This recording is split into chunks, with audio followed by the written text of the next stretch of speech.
Welcome to the mid-north coast, New South Wales, where we source our tea tree or melaleuca essential oil. This plantation is on 640 hectares. 400 hectares is under plantation with another 200 hectares yet to be developed. As I've learnt more and more about the scientific results of tea tree oil, it is an oil that should eventually be in every household around the world.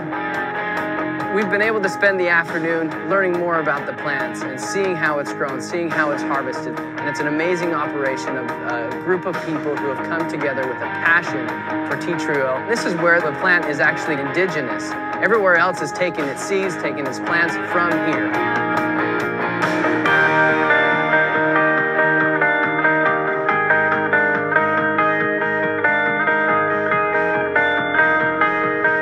We're at the distillation facility now, and you can see in the background we've got 2 distillation bins with fresh plant material, which we call the tea tree biomass. Each particular bin contains roughly 10 to 11 tonnes worth of the plant material.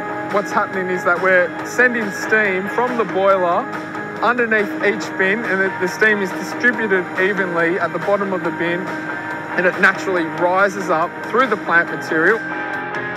I'm not sure if you can see it, but if you look carefully, you'll be able to see the droplets of oil in the leaf. Very pinpoint little droplets. But when the steam hits the leaf, those little droplets expand and evaporate with the steam. And when I squash it, then I get the oils come out onto my hand. Beautiful. It exits the cooking bin into what we call the condensing unit. And this is bringing the steam back to a temperature that forces it back down into a liquid form. Yeah, you know there's a lot of kangaroos on our place. They are our unpaid workers. The kangaroos eat the grass and the weeds, but they do not touch the tea trees because they know the tea trees for the terrorist customers.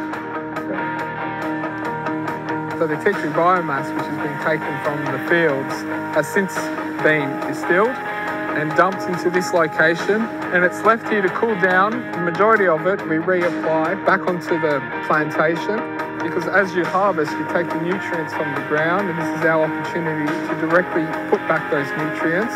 This is a best farming sustainable practice. One of the reasons why I am very pleased that our oil gets to the consumer via doTERRA is because doTERRA have a certification CPTG, so that the consumer knows if it's got that certification, it's met the quality control, it's got traceability back to the source, and the consumer is getting exactly what we sold. Some of the specific things that stood out to me with this particular farm and this particular source is the purity of the area around it. It's beautiful, it's clean, the workers here are passionate, and they're harvesting it with the best intention, the best ability to be able to bring us the best essential oil.